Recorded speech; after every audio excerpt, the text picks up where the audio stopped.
ನಮಸ್ಕಾರ ಸ್ನೇಹಿತರೆ, ನೋಡಿ ಜಾಗ ಬಂದ್ಬಿಟ್ಟು 5 ಎಕರೆ ವಿಲೇಜ್ ಅಟ್ಯಾಚು. ಇದೇನು ಕಾಣ್ತಾ ಇದೆ, ಪ್ಯೂರ್ ರೆಡ್ ಸಾಯಿಲು, ತೆಂಗಿನ ಗಿಡ ಇದೆಯಲ್ವಾ, ಇದೆ ಜಾಗ.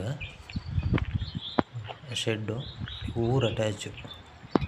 ಚಿಕ್ಕನಾಗ್ನಳ್ಳಿ ಟು KB ಕ್ರಾಸ್ ಹೈವೇಯಿಂದ ಜಸ್ಟ್ ಒಂದು 3 ಕಿಲೋಮೀಟ್ರ್ ಒಳಗಡೆ ಇದೆ. ಇದು ಜನರಲ್ ಪ್ರಾಪರ್ಟಿ. ಎಕರೆ ಬಂದುಬಿಟ್ಟು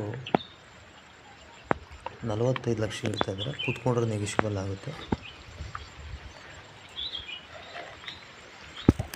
ನೋಡಿ, ವಿಲೇಜ್ ಅಟ್ಯಾಚ್ ಜಾಗ.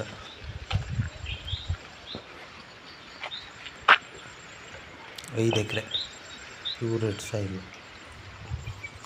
ಒಳ್ಳೆ ನೀರು ಸೋಸಿರೋಂಥ ಏರಿಯಾ ಇದು.